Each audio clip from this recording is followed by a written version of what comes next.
छत्रपति शिवाजी महाराज, महात्मा ज्योतिबा फुले, सावित्रीबाई फुले, महर्षी कर्वे यांच्यासह अशा अनेक प्रतिभाशाली साहित्यिक, कलाकार, समाजसेवक यांच्या वास्तव्याने पावन झालेल्या पुण्यनगरीतील माझ्या बंधू भगिनींना नमस्कार.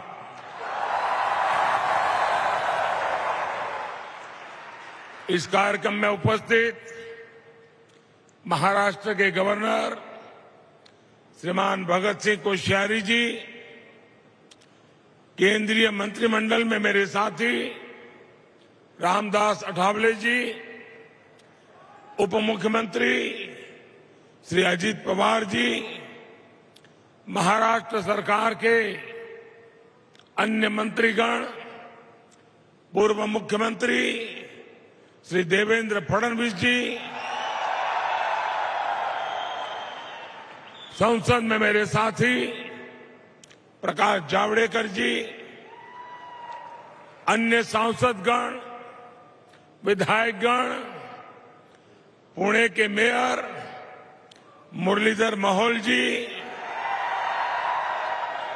पिंपरी चिंचवड़ की मेयर श्रीमती माई धोरे जी, यहां उपस्थित अन्य सभी महानुभाव, देवी और सज्जनों, इस समय देश आजादी के 75 वर्ष निमित्त आजादी का अमृत महोत्सव मना रहा है. भारत की आजादी में ऐतिहासिक योगदान रहा है. लोकमान्य तिलक, चापेकर बंधु, गोपाल गणेश अगरकर,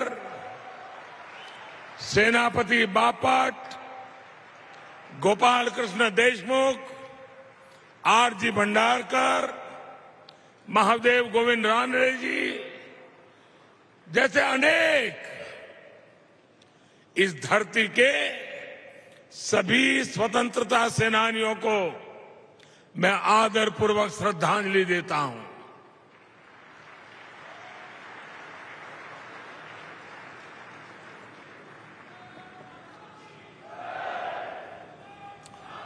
आज महाराष्ट्र के विकास के लिए समर्पित रहे रामभाऊ माडगी जी की पुण्यतिथि भी है. मैं आज बाबा साहब पुरंदरे जी को भी आदरपूर्वक याद कर रहा हूं. कुछ देर पहले ही मुझे छत्रपति शिवाजी महाराज की भव्य प्रतिमा का लोकार्पण करने का सौभाग्य मिला है.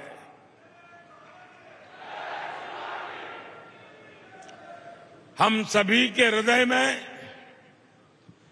सदा सर्वदा बसने वाले छत्रपति शिवाजी महाराज की ये प्रतिमा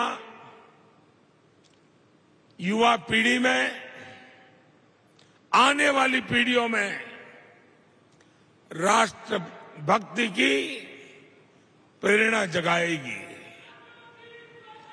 आज पुणे के विकास से जुड़े अनेक अन्य प्रकल्पों का उद्घाटन और शिलान्यास भी हुआ है.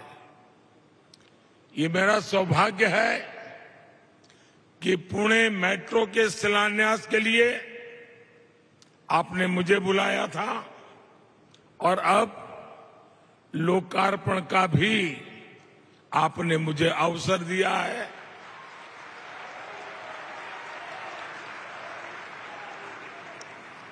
पहले शिलान्यास होते थे तो पता ही नहीं चलता था कब उद्घाटन होगा।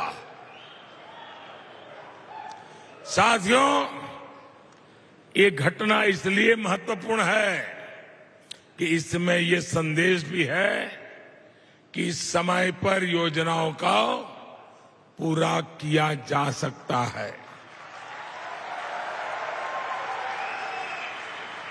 आज मूला मुठा नदी को प्रदूषण से मुक्त करने के लिए 1100 करोड़ रुपए के प्रोजेक्ट पर भी काम आरंभ हो रहा है।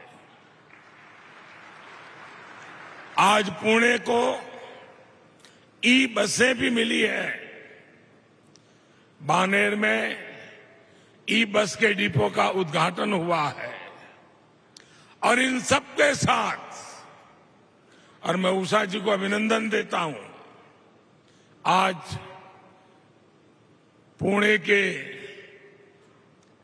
अनेक विविधता भरे जीवन में एक सुहाना तोहफा आर के लक्ष्मण जी को समर्पित एक बेहतरीन आर्ट गैलरी म्यूजियम भी पुणे को मिला है।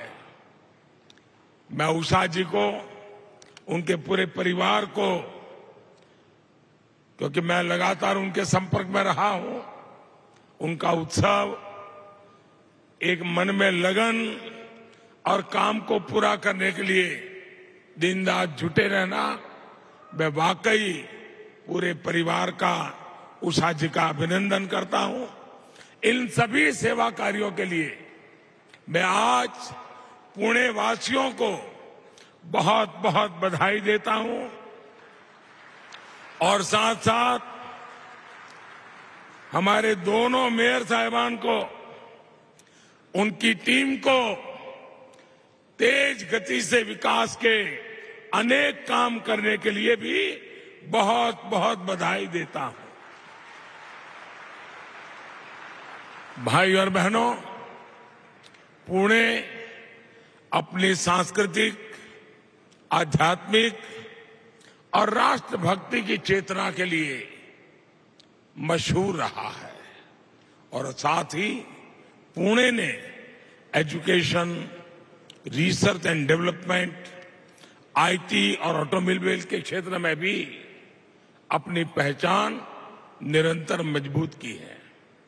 ऐसे में आधुनिक सुविधाएं पुणे के लोगों की जरूरत है और हमारी सरकार पुणे वासियों की इसी आवश्यकता को ध्यान में रखते हुए अनेक मोर्चों पर काम कर रही है।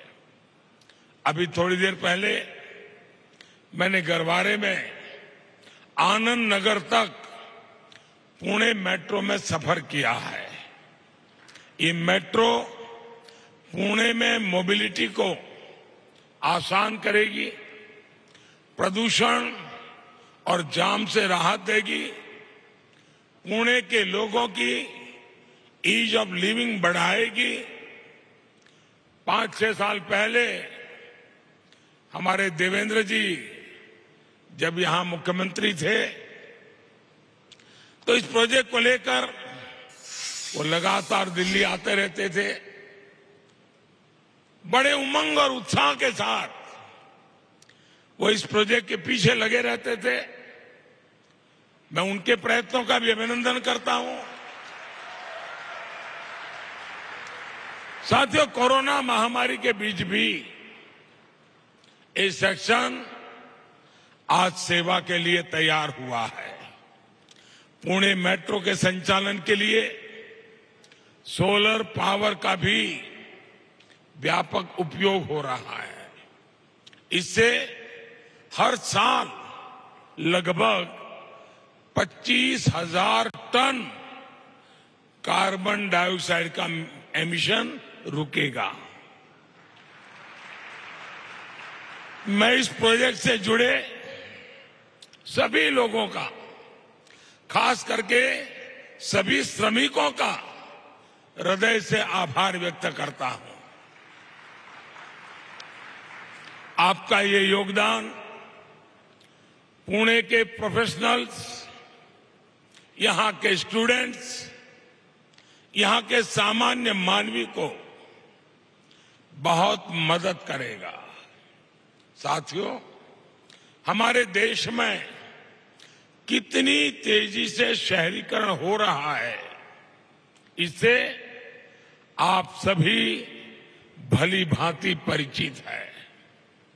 माना जाता है कि साल 2030 तक हमारी जनसंख्या, शहरी जनसंख्या 60 करोड़ को पार कर जाएगी। शहरों की बढ़ती हुई आबादी अपने साथ अनेक अवसर लेकर के आती है, लेकिन साथ साथ चुनौतियां भी होती है। शहरों में एक निश्चित सीमा में ही फ्लाईओवर बन सकते हैं। जनसंख्या बढ़ती जाए, कितने फ्लाईओवर बनाएंगे, कहां कहां बनाएंगे, कितनी सड़कें चौड़ी करेंगे, कहां कहां करेंगे। ऐसे में हमारे पास विकल्प एक ही है, मास ट्रांसपोर्टेशन। मास ट्रांसपोर्टेशन की व्यवस्थाओं का ज्यादा से ज्यादा निर्माण। इसलिए आज हमारी सरकार मास ट्रांसपोर्टेशन के साधनों और विशेषकर मेट्रो कनेक्टिविटी पर खास ध्यान दे रही है। 2014 तक देश के सिर्फ दिल्ली एनसीआर में ही मेट्रो का एक व्यापक विस्तार हुआ था। बाकी इक्का दुक्का शहरों में मेट्रो पहुंचनी शुरू हुई थी। आज देश के 2 दर्जन से अधिक शहरों में मेट्रो या तो ऑपरेशनल हो चुकी है या फिर जल्द चालू होने वाली है। इसमें भी महाराष्ट्र की हिस्सेदारी है। मुंबई हो, पुणे पिंपरी चिंचवड़ हो, ठाणे हो, नागपुर हो, आज महाराष्ट्र में मेट्रो नेटवर्क का बहुत तेजी से विस्तार हो रहा है। आज के इस अवसर पर मेरा एक आग्रह पुणे और हर उस शहर के लोगों से है जहां मेट्रो चल रही है। मैं प्रबुद्ध नागरिकों से विशेष आग्रह करूंगा, समाज में जो बड़े लोग कहे जाते हैं उनसे मैं विशेष आग्रह करूंगा कि हम कितने ही बड़े क्यों न हुए हो, मेट्रो में यात्रा की आदत समाज के हर वर्ग को डालनी चाहिए। आप जितना ज्यादा मेट्रो में चलेंगे उतना ही अपने शहर की मदद करेंगे। भाइयों और बहनों, 21वीं सदी के भारत में हमें अपने शहरों को आधुनिक भी बनाना होगा और उनमें नई सुविधाएं भी जोड़नी होगी। भविष्य के भारत के शहर को ध्यान में रखते हुए हमारी सरकार अनेकों परियोजनाओं पर एक साथ काम कर रही है। हमारी सरकार का प्रयास है कि हर शहर में ज्यादा से ज्यादा ग्रीन ट्रांसपोर्ट हो, इलेक्ट्रिक बसों हो, इलेक्ट्रिक कारें हो, इलेक्ट्रिक 2 पहिया वाहन हो। हर शहर में स्मार्ट मोबिलिटी हो, लोग ट्रांसपोर्ट सुविधाओं के लिए एक ही कार्ड का इस्तेमाल करें। हर शहर में सुविधा को स्मार्ट बनाने वाले integrated command and control centre हो। हर शहर में सर्कुलर इकोनॉमी को मजबूत बनाने वाला आधुनिक वेस्ट मैनेजमेंट सिस्टम हो, हर शहर को वाटर प्लस बनाने वाले पर्याप्त आधुनिक सीवेज ट्रीटमेंट प्लांट हो, जल स्रोतों के संरक्षण का बेहतर इंतजाम हो, हर शहर में वेस्ट टू वेल्थ क्रिएट करने वाले गोवर्धन प्लांट हो, बायोगैस प्लांट हो, हर शहर एनर्जी एफिशिएंसी पर जोर दें, हर शहर की स्ट्रीट लाइटें स्मार्ट एलईडी बल्ब से जगमगाए। इस विजन को लेकर हम आगे बढ़ रहे हैं। शहरों में पेयजल और ड्रेनेज की स्थिति को सुधारने के लिए हम अमृत मिशन को लेकर के अनेक विध इनिशिएटिव लेकर के चल रहे हैं। हमने रेरा जैसा कानून बनाया ताकि जो मध्यम वर्ग के परिवार कभी इस कानून के अभाव में परेशान होते थे, पैसे देते थे, सालों निकल जाते थे, मकान नहीं मिलता था, उन सारी समस्याओं का समाधान जो कागज में बताया जाता था वो मकान नहीं होता था, बहुत सारी अव्यवस्थाएं होती थी। एक प्रकार से हमारा मध्यम वर्गीय परिवार जो जिंदगी की बहुत बड़ी पूंजी से अपना एक घर बनाना चाहता है, वो घर बनने से पहले ही अपने साथ चीटिंग हुआ महसूस करता है। इस मध्यम वर्ग के लोगों को, घर बनाने वाली इच्छा रखने वालों को सुरक्षा देने के लिए ये रेरा का कानून बहुत बड़ा काम कर रहा है। हम शहरों में विकास की स्वस्थ प्रतिस्पर्धा भी विकसित कर रहे हैं ताकि स्वच्छता पर स्थानीय निकायों का पूरा फोकस रहे। अर्बन प्लानिंग से जुड़े इन विषयों पर साल के बजट में भी ध्यान दिया गया है। भाई और बहनों, पुणे की पहचान ग्रीन फ्यूल के सेंटर के रूप में भी सशक्त हो रही है। प्रदूषण की समस्या से मुक्ति, कच्चे तेल के लिए विदेशी निर्भरता को कम करने और किसानों की आय बढ़ाने के लिए हम इथेनॉल पर, बायोफ्यूल पर फोकस कर रहे हैं। पुणे में बड़े स्तर पर इथेनॉल ब्लेंडिंग से जुड़ी सुविधाएं स्थापित की गई है। इससे यहां आसपास के गन्ना किसानों को भी बहुत बड़ी मदद मिलने वाली है। पुणे को स्वच्छ और सुंदर बनाने के लिए भी आज महानगर पालिका ने अनेक काम शुरू किए हैं। बार बार आने वाली बाढ़ और प्रदूषण से पुणे को मुक्ति देने में ये सैकड़ों करोड़ रुपए के प्रोजेक्ट बहुत उपयोगी होने वाले हैं। मूला मुठा नदी की साफ सफाई और सौंदर्यीकरण के लिए भी पुणे महानगर पालिका को केंद्र सरकार पूरा सहयोग दे रही है। नदियां फिर से जीवंत होगी तो शहर के लोगों को भी सुकून मिलेगा, उन्हें भी नई ऊर्जा मिलेगी। और मैं तो शहरों में रहने वालों को आग्रह करूंगा कि साल में एक बार तिथि तय करके रेगुलर नदी उत्सव मनाना चाहिए। नदी के प्रति श्रद्धा, नदी का महात्म्य, पर्यावरण की दृष्टि से प्रशिक्षण, पूरे शहर में नदी उत्सव का वातावरण बनाना चाहिए। तब जाकर के हमारे नदियों का महत्व हम समझेंगे, पानी के एक बूंद बूंद का हम महत्व समझेंगे। किसी भी देश में आधुनिक इंफ्रास्ट्रक्चर के विकास के लिए जो चीज सबसे जरूरी है वो है स्पीड और स्केल।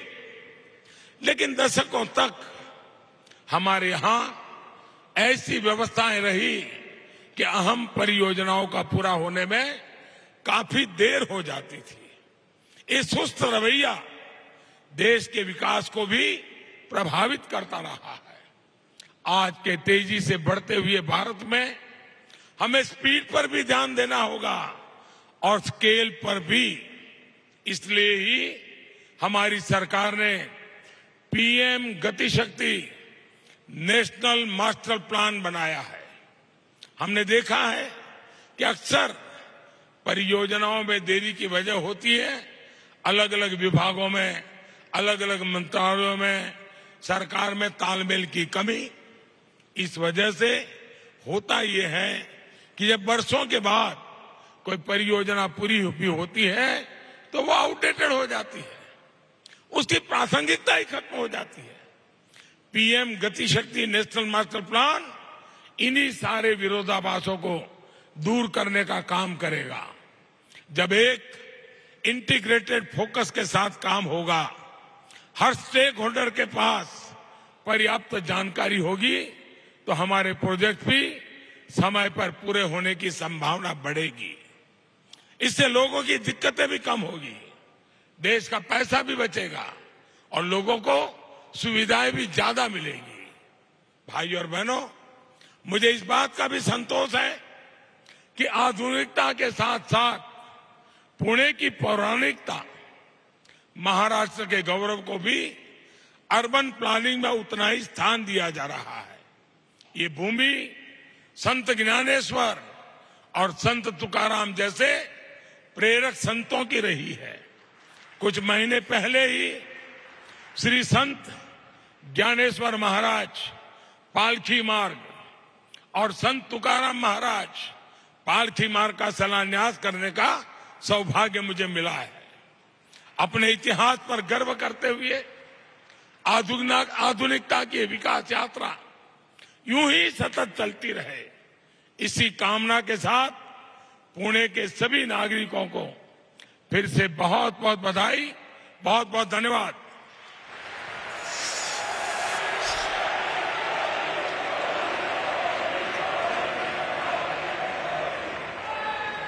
पंतप्रधान नरेंद्र मोदी यांनी भाषणाची सुरुवात करताना मराठीतून पुणेकरांना संबोधित केलं। यावेळेला त्यांनी पुण्याचा विकास करायचा असेल, प्रत्येक शहराचा विकास करायचा असेल तर सर्वात आधी सार्वजनिक वाहतुकीचा वापर वाढवायला हवा असं आवाहन आपण करतो असं म्हणालेत। विशेषतः श्रीमंत नागरिकांनी अशा सार्वजनिक वाहतूक व्यवस्थेचा वापर करावा असं आवाहन त्यांनी केलं। तर पुण्यात ज्या विकास कामांचं उद्घाटन झालेलं आहे त्या माध्यमातून पुणेकरांचा संपूर्ण शहराचा विकास होण्यासाठी मदत होईल। मुळा मुठा नदीच्या स्वच्छतेमुळे शहराचा विकास होईल। सोबतच वर्षातून एकदा तरी नदी उत्सव आयोजित करायला हवा, त्यामुळेच पाण्याच्या प्रत्येक थेंबाचं महत्त्व प्रत्येकाला पटेल असंही यावेळेला पंतप्रधान नरेंद्र मोदी यांनी सांगितलं आहे।